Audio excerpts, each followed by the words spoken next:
crackdown on illegal immigrants in the state of Florida. കാനഡയിലെ ഗവൺമെന്റും അധികാരികളും ഒക്കെ ഉറങ്ങുകയാണ്. ചിലപ്പോൾ അങ്ങനെയൊക്കെ അങ്ങ് തോന്നിപ്പോകുകയാണ്. അതോ അമേരിക്കയിലെ അധികാരികൾ ഉണരുമ്പോൾ മാത്രം ഉണരുന്ന ഒരു രാജ്യമായി മാറുകയാണോ കാനഡ? ഞാൻ എന്താണെന്നറിയാവോ അങ്ങനെ ഒരു വാക്ക് തന്നെ അത് പറയാനായിട്ട് കാര്യം. ഈ കഴിഞ്ഞ ദിവസങ്ങളിൽ നമ്മളെല്ലാവരും ലോകം മുഴുവനും വൈറലായ ആ അമേരിക്കയിലെ ആ ട്രക്ക് ആക്സിഡന്റ്, നമ്മുടെ ഇന്ത്യക്കാരനായിട്ടുള്ള ആ ഒരു പഞ്ചാബി ട്രക്ക് ഡ്രൈവർ നിമിത്തം 3 പേരുടെ ജീവൻ നഷ്ടമായതായ ആ ഒരു സംഭവം, ഇതിനോടകം തന്നെ എത്രയോ ലക്ഷക്കണക്കിന് ആളുകളിലേക്കാണ് ആ ഒരു വാർത്ത ചെന്നിരിക്കുന്നത്.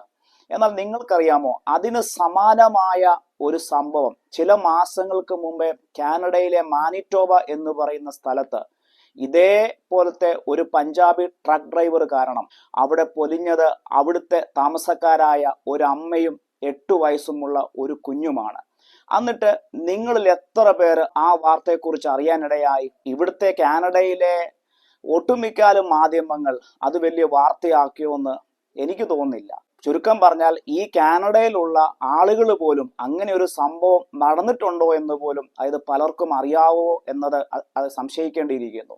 അതുമാത്രമല്ല, തമാശകരമായ കാര്യമെന്ന് പറയുന്നത് ഇന്നേക്ക് 8 മാസം കഴിഞ്ഞു ഈ ട്രക്ക് ഡ്രൈവർ 2 പേരുടെ ജീവൻ എടുത്തിട്ട് അദ്ദേഹത്തിന്റെ രോമത്തെ പോലും തൊടാൻ ഇവിടുത്തെ കാനഡ ഗവൺമെന്റിനോ കാനഡയിലെ അധികാരികൾക്കോ പോലീസിനോ കഴിഞ്ഞിട്ടില്ല എന്നത് എത്രയോ ലജ്ജാകരമായ കാര്യമാണ്. RCMP are still searching for a missing Ontario truck driver connected to a deadly collision. A mother and her 8-year-old daughter were killed in the crash. We're learning more tonight about his disappearance after police issued a Canada-wide arrest warrant. The CBC's Rosanna Hempel has the latest. One of the last places RCMP say they saw Navjeet Singh was in hospital after the collision. They'd made plans to meet on Wednesday, but they haven't been able to reach him. Sergeant Paul Maneg says Singh was expected to stay with someone in Winnipeg, but they say he's been missing from there too. Singh is charged with 2 counts of dangerous operation of a motor vehicle causing death. He's accused of crashing into an SUV at the intersection of highways 201 and 306 last Friday. Police allege he drove through a stop sign, killing Sarah Unger and her 8-year-old daughter Alexa.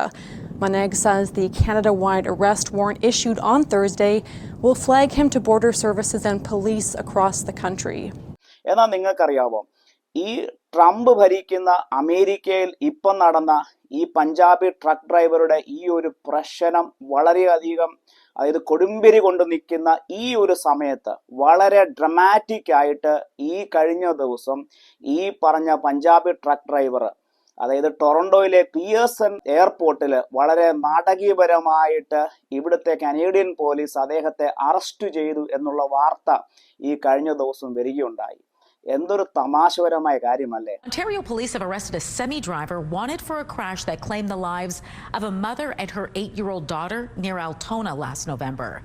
Navjeet Singh was arrested at Pearson International Airport after arriving in Toronto yesterday morning.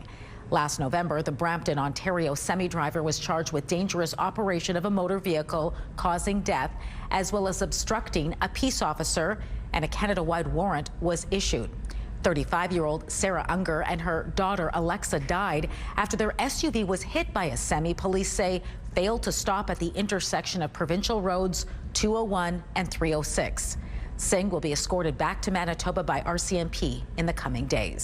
അവർക്കൊരു കാര്യം മനസ്സിലായി, ട്രംപിന്റെ ഈ ഒരു നിയമം നിങ്ങൾ എല്ലാവരും അറിഞ്ഞു കാണുമായിരിക്കും. ഈ ഒരു ട്രക്ക് ഡ്രൈവറുടെ ഈ ഒരു പ്രശ്നത്തിന് ശേഷം ഓൾ അമേരിക്കയിൽ ട്രക്ക് ഡ്രൈവേഴ്സിന് ശക്തമായിട്ടുള്ള നിയമമാണ് ഇപ്പോൾ പാസ്സാക്കിയിരിക്കുന്നത്. വർക്ക് പെർമിറ്റിൽ വന്നിട്ടുള്ള ഒരു ട്രക്ക് ഡ്രൈവർമാർക്കും ഇനി അമേരിക്ക എന്ന് പറയുന്ന രാജ്യത്തിൽ ട്രക്ക് ഓടിക്കാനായിട്ട് അനുവാദമില്ല എന്നുള്ള ഒരു പുതിയ നിയമമാണ് ഇപ്പോൾ അദ്ദേഹം കൊണ്ടുവന്നിരിക്കുന്നത്. നമുക്കറിയാം, കാനഡ, അമേരിക്ക, മെക്സിക്കോ ഈ 3 രാജ്യങ്ങളിലേക്ക് എത്രയോ പതിനായിരക്കണക്കിന് നമ്മളുടെ ഇന്ത്യൻ പഞ്ചാബി ട്രക്ക് ഡ്രൈവർമാരുടെ ഉപജീവനമാണ്. അത് അമേരിക്കയ്ക്ക് മാത്രമല്ല എഫക്റ്റ് ആകാൻ പോകുന്നത്, 100% കാനഡയിലുള്ള പഞ്ചാബി ട്രക്ക് ഡ്രൈവർമാരെയും അത് എഫക്റ്റ് ആകുമെന്നതിൽ യാതൊരു സംശയമില്ല. എന്തായാലും അമേരിക്കയുടെ ഈ ഒരു സംഭവത്തിന് ശേഷം കാനഡയുടെ ട്രക്ക് അസോസിയേഷൻ ഉൾപ്പെടെ ഇവിടുത്തെ കാനഡ ഗവൺമെന്റ്, പോലീസുകാരൊക്കെ ആളുകളുടെ കണ്ണിൽ പൊടിയിടാനാണോ എന്നും നമുക്കറിയത്തില്ല. എന്തായാലും അവരിപ്പോൾ ഒന്ന് സ്ട്രിക്റ്റ് ആയിട്ടുണ്ട്. ഇനിയും മുതൽ ഇവിടെയുള്ള കാനഡയിൽ തന്നെ അത് ട്രക്ക് ഡ്രൈവേഴ്സിന്റെ ലൈസൻസ് കിട്ടാനും ഒക്കെ അത്ര ഈസി ആയിരിക്കത്തില്ല. അതിൻ്റെ അകത്ത് അവർ വളരെ കർശനമായിട്ടുള്ള നിയന്ത്രണങ്ങളും അതോടൊപ്പം തന്നെ ഇൻസ്പെക്ഷനുകളും ഇപ്പോൾ തന്നെ നിലവിൽ ഉള്ള ആളുകളുടെ ലൈസൻസ് ഒക്കെ ചെക്ക് ചെയ്യുന്ന ആ ഒരു രീതിയിലേക്ക് ഇവിടുത്തെ സെൻട്രൽ ഗവൺമെന്റ് ഉൾപ്പെടെ മുന്നോട്ട് പോകുന്നു എന്നുള്ള ആ ഒരു വാർത്തയാണ് നമുക്കിപ്പോൾ കാണാനായിട്ട് കഴിയുന്നത്. ഞാൻ ഈ കഴിഞ്ഞ ദിവസം അതുമായി ബന്ധപ്പെട്ട് ഞാനൊരു വീഡിയോ ചെയ്യുകയുണ്ടായി. 10,000-കണക്കിന് ആളുകളിലേക്കാണ് ആ ഒരു വീഡിയോ എത്തിയത്. 100 ആളുകളുടെ കമന്റ്സ് അതിനകത്ത് വരികയുണ്ടായി. അതിൻ്റെ അകത്തെ ചില കമന്റുകൾ എൻ്റെ ശ്രദ്ധയിൽപ്പെട്ടു.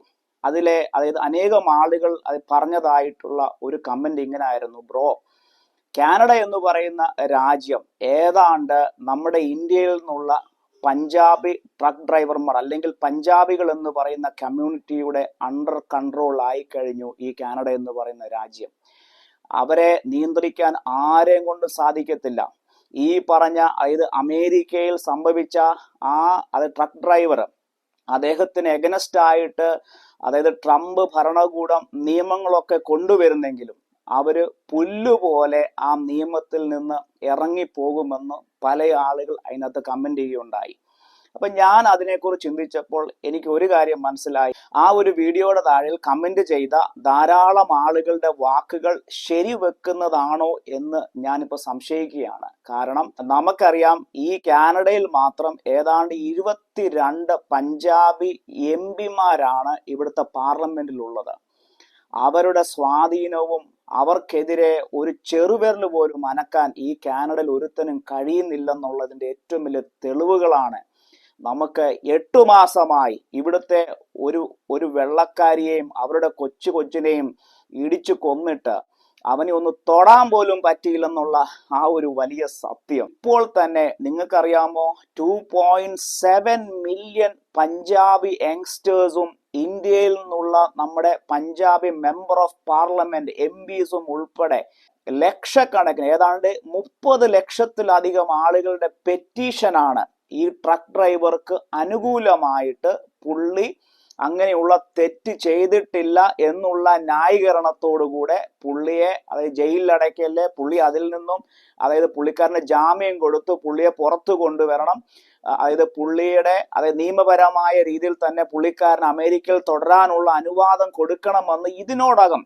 പഞ്ചാബി കമ്മ്യൂണിറ്റിയും ഇന്ത്യയിൽ ഉൾപ്പെടെയുള്ള MP-മാരും ആണ് അമേരിക്കൻ ഗവൺമെന്റിന് അത് പെറ്റീഷൻ അർപ്പിച്ചിരിക്കുന്നത്. അപ്പോൾ നിങ്ങളൊന്ന് അത് ചിന്തിച്ചു നോക്കിക്കേ, ആ ഒരു കമ്മ്യൂണിറ്റിയുടെ പവർ എന്താണ്, ആ ഒരു കമ്മ്യൂണിറ്റിയുടെ യൂണിറ്റി എന്താണ്. ആ കമന്റിന്റെ അകത്ത് അതിന്റെ കൂട്ടത്തിൽ വളരെ തമാശകരമായിട്ട് അനേകർ അതിനകത്ത് ആഡ് ചെയ്ത ഒരു കാര്യം കൂടിയാണ്. നേരെ മറിച്ച് നമ്മുടെ മലയാളിയായ ഒരു ട്രക്ക് ഡ്രൈവർക്കായിരുന്നു ഈ ഒരു ഗതി വന്നിരുന്നെങ്കിൽ അവൻ പുറലോകം കാണാതെ അവിടെ കിടന്ന് ചത്തുപോയനെ. കാരണം അവന് വേണ്ടി ഒരു പെറ്റീഷൻ കൊടുക്കുവാൻ ലോകത്തിൽ ഒരുത്തനും കാണത്തില്ല, ഒരു ഭരണാധികാരിയും കാണത്തില്ല എന്നുള്ള ആ ഒരു കമന്റ് കണ്ടപ്പോൾ ഏതാണ്ട് അതൊരു യാഥാർത്ഥ്യമാണെന്ന് തന്നെയാണ് ഞാനും അത് കണ്ടപ്പോൾ മനസ്സിലാക്കിയത്.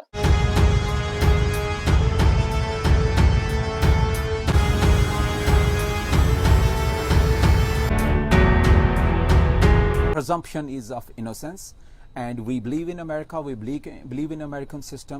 That's why I am here to say that this is not a crime. He's not a serial killer. It's not an act of terrorism.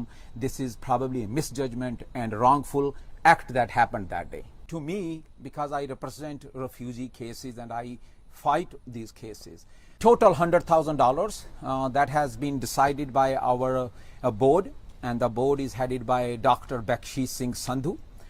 He is the founding director of Sikhs for Justice, and he will be coordinating with the governor of Florida's office to give this grant. That is just a compassion to show that Sikh as a community, we stand in solidarity with the victims. That is our main religious cause, that we are always there for humanitarian relief, humanitarian cause. We are known for this. Sikhs are known for this, and we want to show our compassion that we stand with the victims, we stand with the solidarity, and this is a grieving, and this is just a compassion aid which we are doing. ഈ ഒരു സംഭവത്തിന് ശേഷം എന്നെ ചിന്തിപ്പിച്ച ഏറ്റവും വലിയൊരു കാര്യമെന്ന് പറയുന്നത്, തെറ്റ് ചെയ്തവർ ആരായിരുന്നാലും അത് തെറ്റ് തന്നെയാണ്. എന്നാൽ ഏതൊരു വലിയ രാജ്യമാണെങ്കിലും ഒരു രാജ്യത്തിൽ ഒരു പർട്ടിക്കുലർ കമ്മ്യൂണിറ്റി ഇത്രയും സ്ട്രോങ് ആയിട്ട് ചില ആളുകളെ സപ്പോർട്ട് ചെയ്യാനുണ്ടെങ്കിൽ ഏതൊരു ഭരണകൂടവും ഒന്ന് പകയ്ക്കും എന്നുള്ള ആ ഒരു വലിയ സത്യം. ഇതുപോലത്തെ ഒരു ഗതികേട് നമ്മളിൽ ഒരാൾക്കാണ് സംഭവിക്കുന്നെങ്കിൽ എന്തായിരിക്കും അല്ലെ ആ വ്യക്തിയുടെ ആ ഒരു അവസ്ഥ? നമ്മളും അതായത് മറ്റു രാജ്യങ്ങളിലൊക്കെ തനിച്ചു പാർക്കുന്നവരല്ലേ. അതായത് ആർക്കും ഇങ്ങനെയുള്ള ദോഷങ്ങളൊക്കെ ഉണ്ടാകാതിരിക്കട്ടെ. എനിക്ക് എല്ലാവർക്കും ഈ ഒരു വീഡിയോ ഇഷ്ടപ്പെട്ടെന്ന് വിചാരിക്കുന്നു. പുതിയൊരു വീഡിയോയുമായി പുതിയൊരു അപ്ഡേറ്റുമായി വീണ്ടും ഞാൻ നിങ്ങളുടെ മുന്നിൽ വരും. I am signing out to Rexy Joy. Bye.